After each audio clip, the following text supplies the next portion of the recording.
Welcome to our Talking Success Extra. I'm Greg Halliday, and with me is Lance Garvin. It's great to be here with you, Lance. Thanks again. Yeah, thank you. Excited. And before we get going on the training tonight, well, just two things. First, hello to you that have chatted in already. I'm looking over. If you see me looking over to my left here, it's the chat board.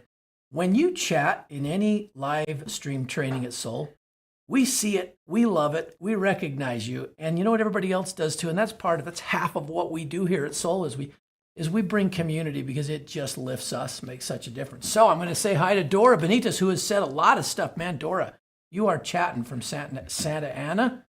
And we got, who else we got here, Lance, that's chatting in to us? Oh, man, lots of people. I see my friend Eric Patterson on. Eric, good to see you here. Thanks for joining tonight. And there's Minnie Cortez. Eric came back after last week, too, so you know what? I appreciate that. That's awesome. Yeah, he did. He listened and he came back. He got part one training. And there's Minnie Cortez. How you doing, Minnie? We spent some time in Gatlinburg with some leaders, and Minnie was there. And Minnie knows how to laugh. She is awesome. Yes. And she can speak in a very impressive country accent. Is that right? I'll just say Western accent. That is impressive. We had some fun. And let's see, we got Anita. Hello, Anita. And Lorianne Reber. Good to see your name and your picture there, Lorianne. Karma, welcome. And Jaliva, good to see you. Tamara Cole. Awesome. Howdy, Tamara. So we got a good group just jumping on. In case you haven't noticed, I'm rocking the Cinemate here for tonight's training, and Lance is rolling with the Royal. Mm-hmm. So he wanted the Royal in a glass tumbler. That's just the way he takes it. So it's a great option. With that, I think he's ready to go with the Royal. He's going to give us the Royal treatment and share some really amazing training that is the product of. Well, he said this last time. We've got over 1 million people who have done this motivators assessment, and there's lots to learn about yourself, but there's also a lot to learn about your team. And that's sort of half the story, right? Maybe it's most of the story. So with that, I'm going to turn it to Lance. Lance, you can jump in and tell us whatever you want to tell us about last time and segue into this time. Okay, sounds great. Well, thanks for joining us tonight. And like I say, those of you along with Eric who were here last time and you actually came back for the second round, I'm honored that you'd be here and take the time out of your busy schedules this evening. So last time we spoke about individuals and finding your mojo, using the motivators assessment to get more engagement and to bring your best self to work and to the work that you're doing. Tonight we're going to talk about the team aspect.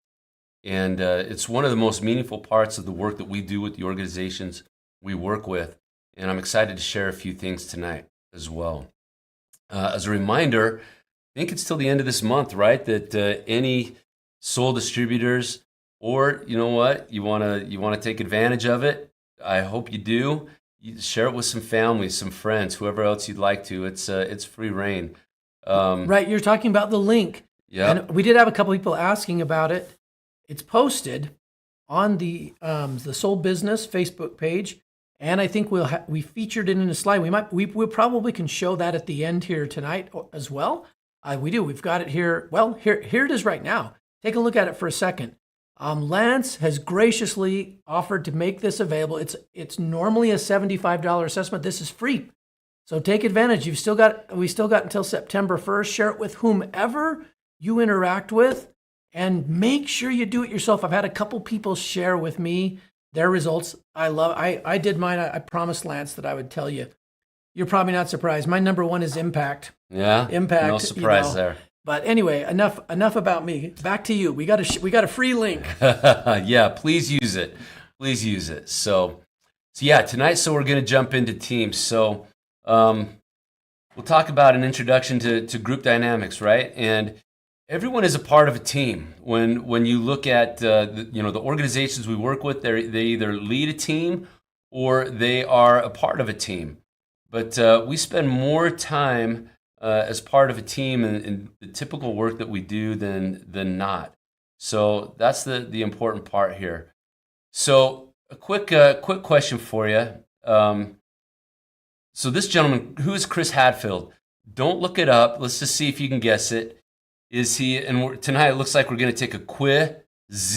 So my apologies about that. That didn't translate somehow when I transferred these files over. But y'all get what it's trying to say. So was Chris Hadfield, was he a barber? Was he a social psychologist? Was he a 9/11 fireman? An astronaut? Or a driver's ed instructor? Maybe chime in the chat. See, okay. Well, okay, we got driver's ed. And Lance, I'm going to guess before too many people do. Okay. I'm thinking the trim of that stash, he's a barber. That's my guess. I don't know, but I'm going to be honest. I don't know. Let's see what we got. It's a very good guess. Anita says he's a driver's ed. He does look like he could tell you which side of the road you drive on. That's right. Yeah. That's right. Absolutely. Lori Ann says a 9/11 fireman. See, he looks like a fireman to me. He doesn't have a beard because you can't wear a beard with the mask, right? Oh, that's a good point. Dang, I didn't think about that. Oh, Dora says an astronaut. Okay. Dora voted twice. Yes. Karma says a social psychologist. Okay, all very good guesses. He could fit any of them. Mm-hmm. He is actually an astronaut. What? So Okay. Dora, nice job. And he's a very famous astronaut. He actually he is so famous. He's Canadian that he is on one of their dollar currencies on one of the bills. He's that famous. Wow. He was an astronaut that brought YouTube with him when he went into space with his team. He's the most famous astronaut since Neil Armstrong. He did more to generate public interest in space travel than anyone in decades. And like I mentioned, he fascinated millions of viewers doing everyday tasks in space, like squeezing the toothpaste. He'd squeeze it out, then he'd have to push down on it with his toothbrush before it kept going up, and just some kind of crazy stuff. But he did this all from space. What was really interesting is everything that he did to work with his team. Now, something that's interesting is you see 5 males here, and even 5 Caucasian-looking males, right? Well, what you may not see is that these are all diverse. They're from different countries. They are from different cultures. They speak different languages. In fact, Chris learned a couple of the different languages to varying degrees of these people that he was going to be spending time with. And so there was a diverse aspect of, who these people were, what they were brought up with, what, they brought to the table in terms of being a team member. So more than anything on this particular thing, I wanted to just talk about the diversity of the way teams are built these days. What's interesting too is 86% of leaders cite poor team collaboration as the number one reason for workplace failures. And 80% of an employee's day is spent working with others. Now, this is in the world that we live in, working with corporations. But again, you, by definition, in the business that you're in with Soul, you are part of a team. And the reason I left this slide in here, just as we've got a short amount of time, is, what type of collaboration are you having with your team? Oftentimes, in the work that we've done in the direct sales industry, the leaders work just with the individuals. They don't necessarily do as much with the team. Now, Soul may be different in that regard, but I really wanted to give a push tonight to try working as much as you can with the overall team, and because there's so many synergies that come along with this, and I'll get into this here in just a moment. And Greg, feel free to chime in with any I think that's a great thoughts. point. I think sometimes we see some team collaboration. We'd like to see a lot more, to your point. Yeah. Great. Well, hopefully the motivators assessment and the tools that we're going to talk about tonight will help people do that. So again, in terms of, and we'll go through this pretty quickly here too, but there's also a big generation gap today. Now, as you look at this team, for example, it looks like they maybe got fresh off the Woodstock bus, or a bunch of hippies, decide to get together. Does anybody know who this team is? Just looking at it briefly. I did guess this one, so I'm going to be quiet here. Okay. Because I guessed it when I saw this slide. And what if these people what if they came to you and asked for an investment, Greg? Yeah. Would you? This is the group. This is the team. Yeah. It's a very famous team. Anybody want to guess? They founded a company that is very, very, very, very, how many varies? A lot of varies. A few more famous. Yeah. So does anybody know who this team is? They're the founding And employees. I'll tell you, most of these people, well, all these people here are either millionaires or billionaires. If you look into the bottom left, you'll see a young Bill Gates here. This is the founding team of Microsoft, and his counterpart Paul Allen on the right, the bottom right, who has since passed away. These are the guys that started Microsoft. You would have never guessed that that's what they looked like when it all got started, but quite the team here. And it's never been harder to lead a team than it is now. You've got so many different elements, right? I mean, generally the same age, located all in the same area or office back in the day. Now, today's teams, there are generational differences. There are rapid and constant changes, and we see that on a daily basis. The people that you work with are national and even global, depending on where you're at and what you're doing.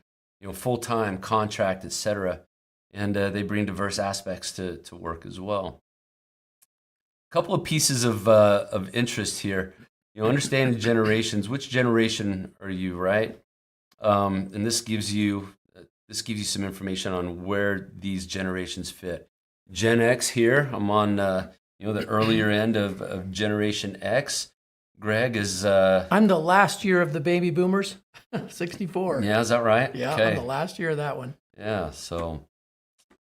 But it's interesting to understand this, and this we could talk about this for, another couple of hours on the differences between generations and the challenges and things like that. But I'm going to go through this pretty quickly so that we can get into the part that I really like and that I really want to talk about, and that is how do we work together as a team. But in terms of baby boomers, again, grew up in an economic prosperity. There were some major societal shifts. Job security was a big deal. People didn't leave. They worked for a company for 20, 30, 40 years for their entire career. And they linked their identity to their career as well. Gen X, it's oftentimes said that we had it the toughest, Greg, because you know why?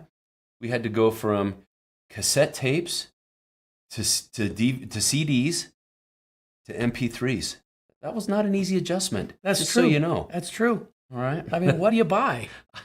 I know. Do you buy them all? Do you buy one? What's sticking around? What's going? Millennials came of an age where there was the internet and economic disruption. They seek meaningful work. Really driven by purpose, inclusivity, strong workplace cultures. They're super tech savvy as well. Socially conscious and team oriented. So again, important to know this when we're talking about teams. And then Gen Z, raised in a fully digital, fast changing world. I mean, as some of us with kids that got phones during that time, we're trying to figure things out just with that alone. They value authenticity. Mental health is a big deal. Innovation is huge.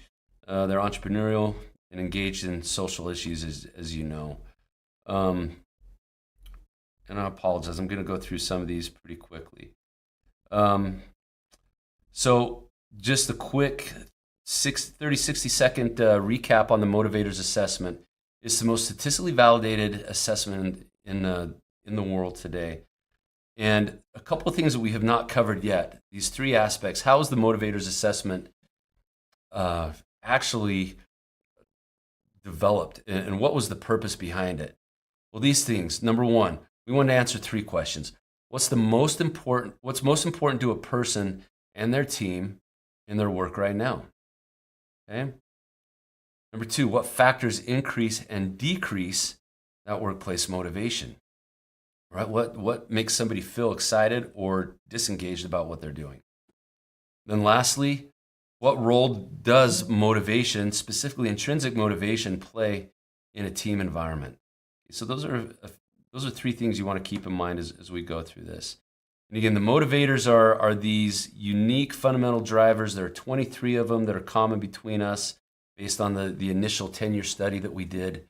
And then motivators cluster together in what we call identities. And we'll share those here, or we'll talk about those here in a moment.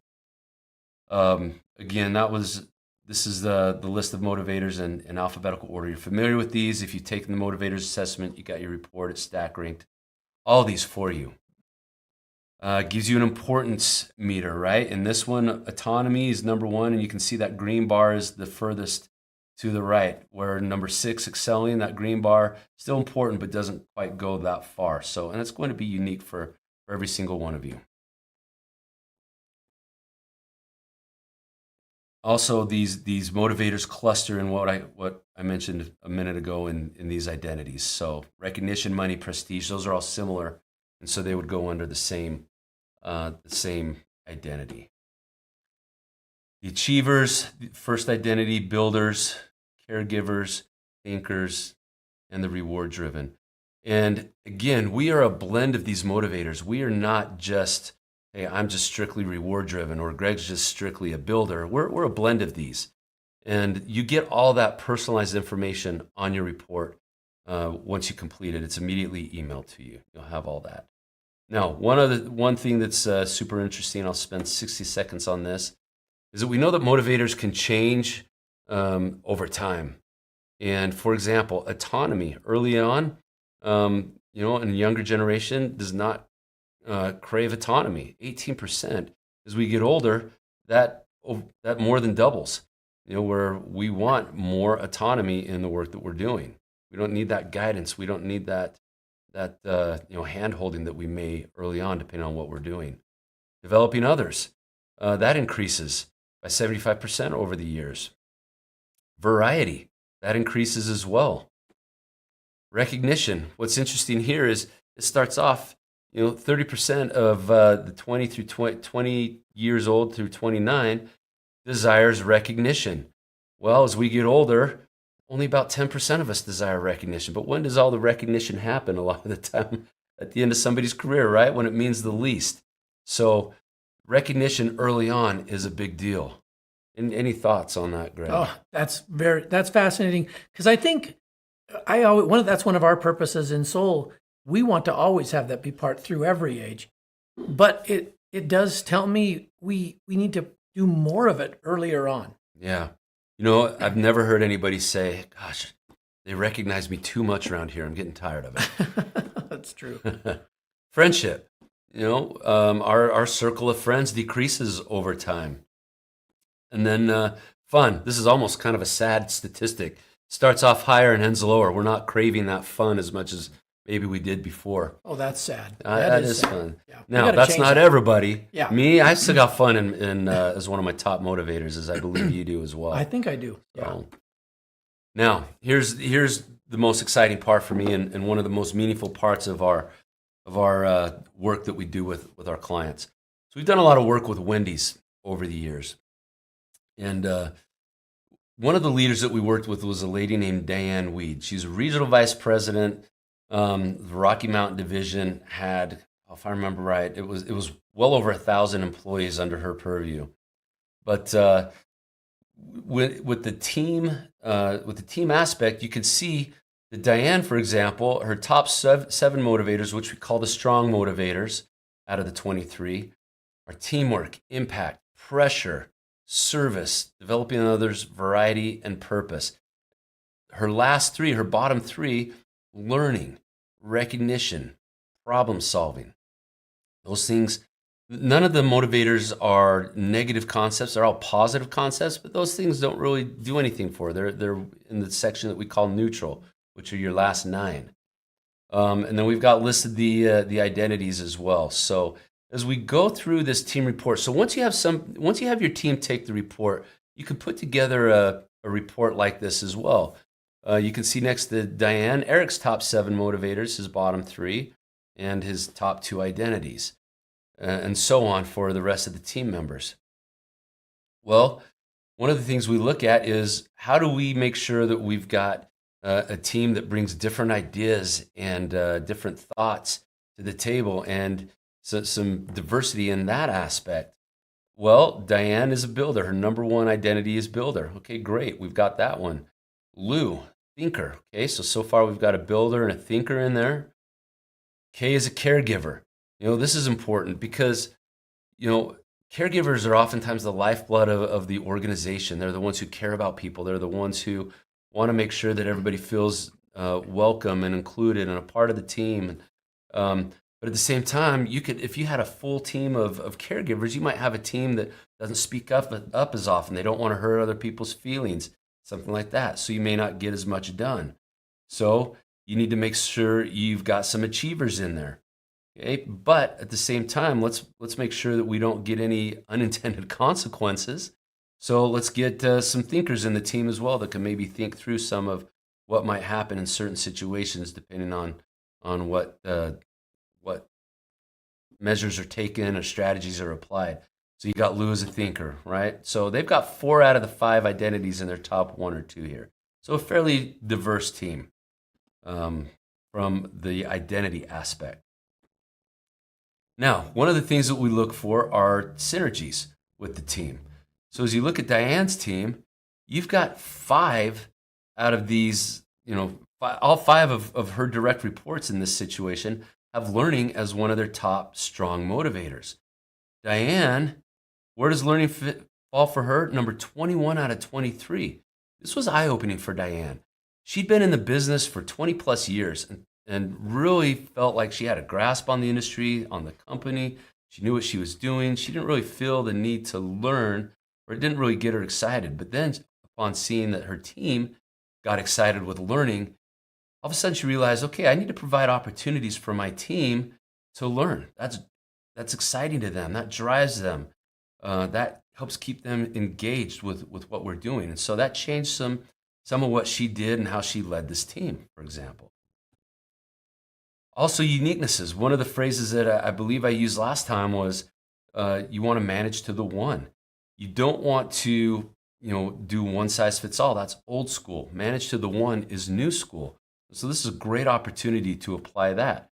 Eric is the only one with excelling in his top 7 or his strong motivators. Lou, creativity. Lou's the only one with creativity as one of his top motivators. Crystal, she has fun. We'll come back to, I'll address that I'll come back to that here in a minute. So Crystal's the only one that likes fun. Maybe you're able to have Crystal be more in charge of some of the team activities and the fun activities that they do or whatever, because she enjoys that. Okay, empathy and social responsibility. Those are unique to her with the team. Nate, ownership. Okay, so you want to look for those uniquenesses so you can manage to the one and have these conversations, what we call aspirational conversations, in terms of, okay, how do I bring these elements into making this rewarding and exciting and driving for you? And Lance, and sorry to cut in right there, I love it. This slide just fascinates me because I think by nature, at least I'll just speak for myself, I can more easily understand looking for similarities when you get together as a team and looking for those in any organization. What do we have in common? And finding what we have in common, to me, makes me think that we'll have a more enjoyable experience. So this is super different for me to think, what's unique? What do we not have in common? And how can I help that person feel, I like this manage to the one phrase, help them feel the unique value of what they bring that really, in this case, nobody else really brings, at least in terms of what really drives them and motivates them. It's the opposite almost of what I would think as a manager. And I like that because I think it's one thing that gets lost. We almost try to tell people, hey, when we get together, try to be like everyone else, and that's not very fulfilling. Yeah. So I love that slide. Yeah, good. Yeah, and it brings some new insights that you may not have seen otherwise as well. Yeah. Potential cautions. This is interesting. So pressure. Okay, Diane's got pressure as one of her top motivators. She shines when the lights are brightest. She loves a tight deadline. She gets out of bed in the morning for that. Well, you've got Nate with pressure as number 23 out of 23. Now, this was an interesting situation. When we came on board to help this team, and this was actually years ago, Nate told us in a confidential conversation, he says, you know what? I love Diane. She's been great. She's really helped my career, but I'm looking for other opportunities. And after we had further discussion and asked, why and some things like that, he said, you know what? she gives me these assignments, and man, I'm a mess. I'm wrecked afterwards because they are just so pressure packed. I do not enjoy doing them. Um, well, come to find out, and with with Nate's permission, we talked to Diane, and she said, "Wow, I had no idea. He hits it out of the park every time he does these assignments, and that I give them to him." But what she didn't know was that he went home and he was just wiped out for the rest of the day, and even maybe for the next couple of days, just because it stressed him out so much. And so there were some other things that were able to happen. And for example, we call it job sculpting, where you can add, alter, or transfer what you're doing. Well, Lou's got pressure as a top motivator. All these assignments that Diane was giving to Nate, sure, Nate could do it, but he couldn't stand it. Lou actually loves pressure. Pressure's number one for Lou. And so we made a switch, a slight adjustment, a switch of some responsibilities. And Lou was thrilled to death. Nate was overjoyed. And they were both better off for that move and for understanding what it was that actually, played to their motivators. That's awesome. Social responsibility, again, just some of these potential cautions, right? Something may be super important to Kay, and to Lou, it's not really that important, depending on what it is.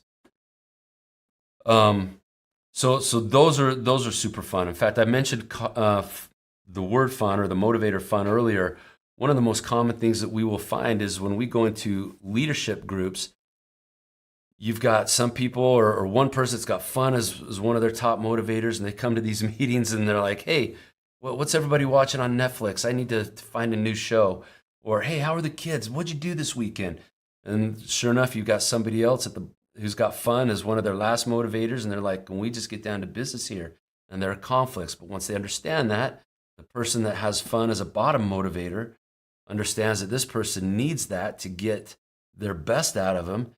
And this person understands that, okay, this other person wants to get down to business. Maybe I don't spend as much time horsing around here and we get down to doing what we came here to do. But anyway, that's a quick high level overview. But when you have your team take the motivators assessment and understand what it is that drives them, what's unique to them, where their synergies, where there are potential cautions, and then where you have those diverse aspects of what people bring to the table, it will take your team to an entirely new level and understanding of each other to be able to work even better together. And back to my earlier point of collaboration, there are things that you can all do, even though everybody's an individual contributor and producer in that sense. There are things you can do as a team that will make it better for everybody.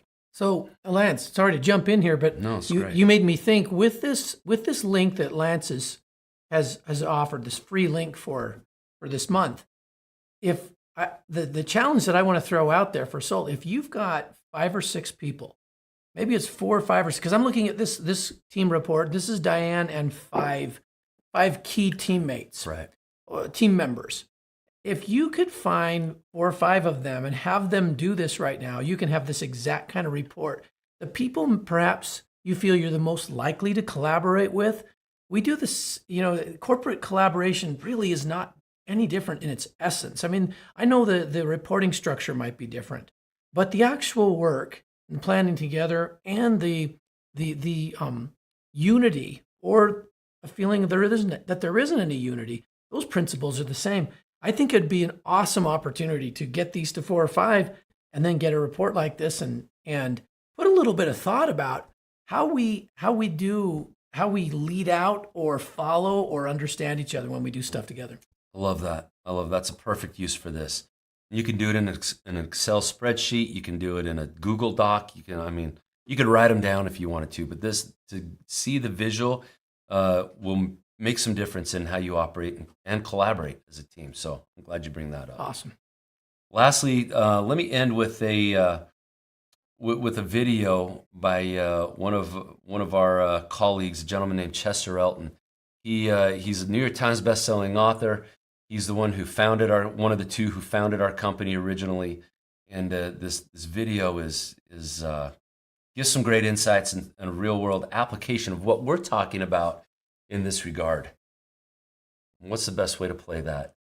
With some kids in East Orange, New Jersey, and met Coach Lovett. He's the coach of the East Orange Jaguars, and remarkable coach. So one of the kids that I mentored, Jeffrey Dugaston, was actually on the team, the point guard. So we'd go to the games and we'd cheer and we'd scream and yell and got to know the coach. Well, so many good things he did with these kids. He found ways to just bring out the best in every player. It was remarkable, and he didn't treat them all the same. So I'm at one game, and he's got this big power forward, big burly kid, and they're going back and forth, and I'm thinking, hey, we're playing well. All of a sudden, he jumps up, timeout, pulls the kids over, grabs this big kid, and just is in his face. He's reaming him, he's screaming and yelling, and spit all over the kid. You can see the rest of the kids kind of back up, and it was all about he didn't play defense. He said, I don't care how many points you score, I don't care if you score 50. You don't play defense, you're not going to play for my, sit down and think about that. I mean, like, geez, coach. And it was a small gym. I mean, like, we were right there. So another three-point shooter, a great kid. And anyway, he misses like 2 or 3 in a row. They'd set it up, timeout, calls him over, he goes, hey, listen, you're not on your game. Just take a deep breath. I'm going to need you in the fourth quarter, okay? Sit on the bench, collect yourself. I'm going to call on you. I'm going to need you. You'll be there. Just so soft. And at the end of the game, I go up to the coach and go, Coach, you got to explain this to me.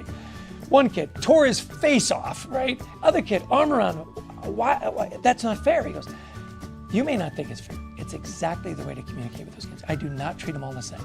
My power forward kid, if I don't get in his face, he's not going to hear a word I said. That's him. That's his background. That's how he grew up. The other kid, softer soul. If I'd have reached out and torn his face off, not only would he not hit another shot, he would not show up to practice the next day. He says, you got to know your players. You got to know how to communicate. Great lessons from Coach Lovett. Well, not only did he get their best, they won the championship that year. Coach Lovett, that guy's awesome. Yeah, so I love that video, and it's a great real world application of managing to the one, understanding your people, and being able to really pull what motivates into your people and your team to get the most out of everybody. So, Greg, that's my story, and I'm sticking to it. That's great stuff, Lance. Thank you for going over this. Here's once again the link. Take a look at this, everybody. If you haven't done it, even if you're kind of putting your team together and you're newer at it, take an opportunity of people that you like to do stuff together with. Maybe it's your team at Soul. Maybe it's somebody you get together and you do other things. Take advantage of this opportunity and gain some insight. You can go back and look at this recording, and I love the cautions and the uniquenesses and looking for similarities. That's just great skill set anyway for us to get used to looking, as Lance says, and managing to the one or working with and highlighting the one. I'm such a believer in that. I want to thank Lance for spending some time with us. Thank him for his generous gift to let us have this link this whole month. Let's take advantage of it. And Lance, I'm just looking here. We got a couple of comments here. Lori Ann says, thank you, Lance and Greg. I'd sent my report to Valerie. That's awesome. So she love that. She took it and she sent it over to Valerie, and I hope we can get a lot of that because we'll all be better for it. Any final words, Lance, for our Soul family about the Soul Royal that you enjoyed this evening? Well, I think an empty glass says it all. So that was delicious. Thanks for always being such a great host when I come over here. Well, I told him if he drinks that rail, he'll get a fresh layer of collagen all throughout. So, I'll take it. He's going to take that. I'll take it too. Thanks, everybody. Thanks for joining us on our Talking Success Extra. We will see you in the future.